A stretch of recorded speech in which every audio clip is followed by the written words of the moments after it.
যেখান থেকে দেখছিলেন সকলে প্রতি আমার আন্তরিক সালাম ও মোবারকবাদ। আসসালামু আলাইকুম। এই মুহূর্তে আমি অবস্থান করছি আমার সজীব ভাইয়ের বাড়িতে, যিনি আসলে ক্যামেরার আড়ালে আছেন এই মুহূর্তে। তাকে তো অবশ্যই দেখাতেই হবে। সেই সাথে সাথে আজকে আমাদের ভিডিওর মূল উদ্দেশ্য ছিল কিন্তু পিকনিকের জন্য সর্বপ্রথম আমাকে কল করে হুমায়ুন। তারপরে বাজারাদি করার পর যাবতীয় যে সকল কার্যক্রম পিকনিকের জন্য আসলে প্রয়োজন হয়, মাংস কাটাকাটি, তারপরে সকল কিছু কার্যক্রম করার পর তারা এবং আমি মিলে মাধবপুর মডেল হাই স্কুলের দিকে রওনা হই। সেখানে আগুন জ্বালানোর চেষ্টা করা হয়। আগুন জ্বালাতে কিন্তু আমরা ব্যর্থ হই। বিশেষ করে এর জন্য আমি যদি দায়ী করি মাসুদ আর হুমায়ুনকে অবশ্যই করব, কারণ এই দায়িত্বটা আসলে তারাই মনোযোগ দিয়ে করছিলেন, কিন্তু তারা ব্যর্থ হয়। তারপর পরবর্তীতে আসলে আমার ব্যয়ের বাড়িতে আসি এবং এখানে সার্বিক কার্যক্রম আমরা শুরু করেছি এবং আমাদের সাথে কারা কারা আছেন এবং আজকের যে পিকনিকের আয়োজন সেটি দেখাবো সবাইকে। কি চলতেছ? আমার শশা চলতেছে। শশা চলতেছ। শশা এই পিকনিকে নিয়ে আসার মূল কারণ কি আসলে? সালাদ হিসেবে নিয়ে আসা। সালাদ হিসাবে।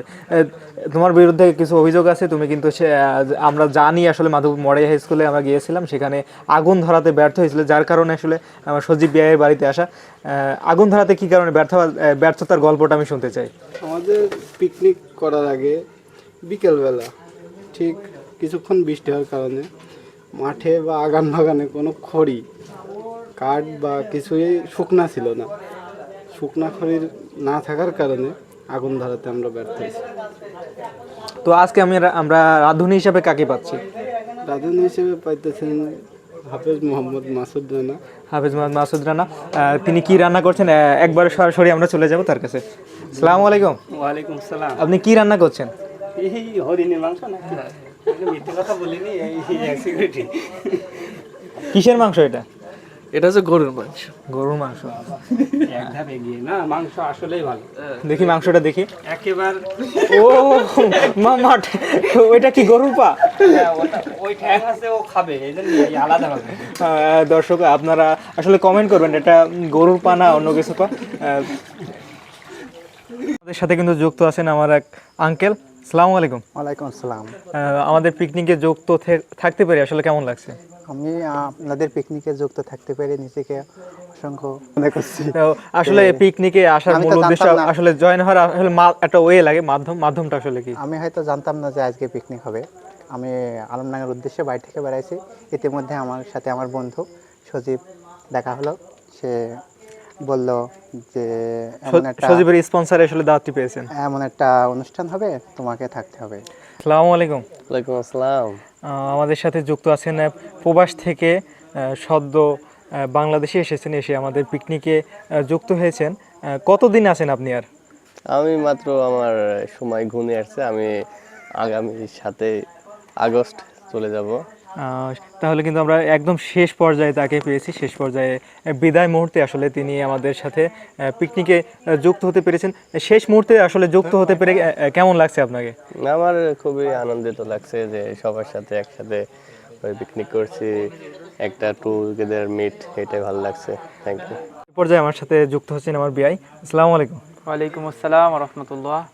আজকে কিন্তু সকল অতিথি এবং সকল বন্ধুগণ আপনার বাড়িতে চলে এসেছেন। কেমন লাগছে আপনার? সব মিলিয়ে আলহামদুলিল্লাহ অনেক বেশি ভালো লাগে কাজ করছে। আসলে ব্যর্থতা হওয়ার পরও কিন্তু সফলতার মুখটা যখন দেখব তখন কিন্তু অন্যরকম একটা ফিলিংস আসে। সো আমরা ধাপে ধাপে পথ অতিক্রম করার মধ্য দিয়ে আজকে আমাদের বাসায় অবশ্য পিকনিকটা করা হচ্ছে বা রান্নাবান্না করা হচ্ছে। তো সব মিলিয়ে আর কি আলহামদুলিল্লাহ ভালো লাগছে।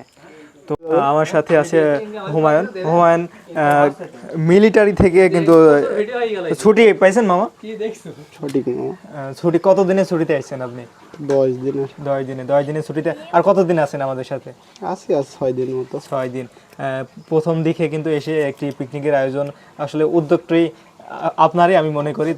তাছাড়া আসলে পিকনিকের আয়োজন অন্য কাউকে দিয়ে আসলে সম্ভব বলে আমার মনে হয় না। দীর্ঘ যাবৎ আসলে শৈশব থেকে আমি জানি হুমায়ুন পিকনিকের ব্যাপারে খুবই উদ্যোগ নিতে পারে। অন্য বিষয় পারুক আর না পারুক, পিকনিকের বিষয়ে আমার মামা খুবই ভালো করে। কোন বিষয় দেখনি মামা? তোমার সাথে তো ন্যাংটা কালের বন্ধু।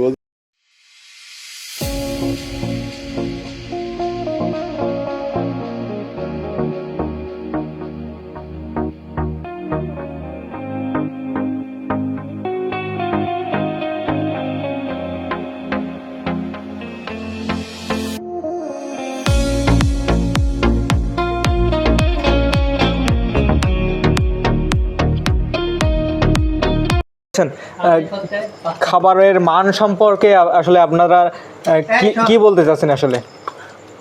মাশাআল্লাহ অনেক ভালো হয়েছে খাবারের মান। আমরা একটা জিনিস মিস করতেছি, আমাদের সদ্য বড় ভাই রিপন ভাই উনি ছিল পিকনিকে, কিন্তু অনেক রাত হওয়ার কারণে উনি আসতে পারে না। এখন রাত কয়টা বাজে? সে হয়তো অনেক ব্যস্ততার মাঝে আসতে পারে না। হ্যাঁ, এখন আসলে না আসাটাই স্বাভাবিক বিষয়, কিন্তু এখন রাত বাজে আসলে 1:00+। ভাইস্তি কি খবর?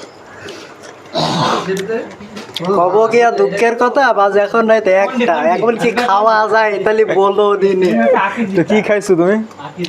আচ্ছা, আমরা যেহেতু আমাদের পিকনিকগুলো হুট করে হয়, সেক্ষেত্রে আমরা খুব একটা প্ল্যান প্রোগ্রাম করি না।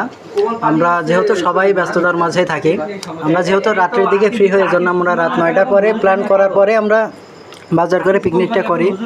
তো আজকে আমাদের প্রতিকূল আবহাওয়ার কারণে আমাদের পিকনিকটা আমরা বাইরে করতে গিয়েও বারবার ব্যর্থ হয়েছি। সে কারণে আমরা বাসায় এসে রান্নাটা শেষ করি এবং আলহামদুলিল্লাহ আমরা খুবই সুন্দরভাবে আমাদের পিকনিকটা সম্পন্ন করতে পেরেছি।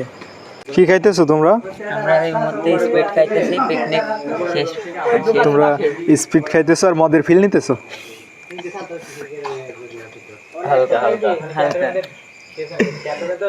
এখন কিন্তু রাত বাজে 1টার কাছাকাছি আসলে। আমাদের পিকনিক শেষ করে খাওয়া দাওয়া করে আমরা কিন্তু এখন বিদায় নেব আসলে। এত পুরো ভিডিও জুড়ে আপনাদের সাথে ছিলাম আমি শামীম রেজা। এতক্ষণ সাথে থাকার জন্য আপনাদেরকে অসংখ্য ধন্যবাদ। দেখা হবে আবারও নতুন কোনো ভিডিওতে। ততক্ষণ সুরক্ষিত থাকুন, নিজের খেয়াল রাখুন। আল্লাহ হাফিজ।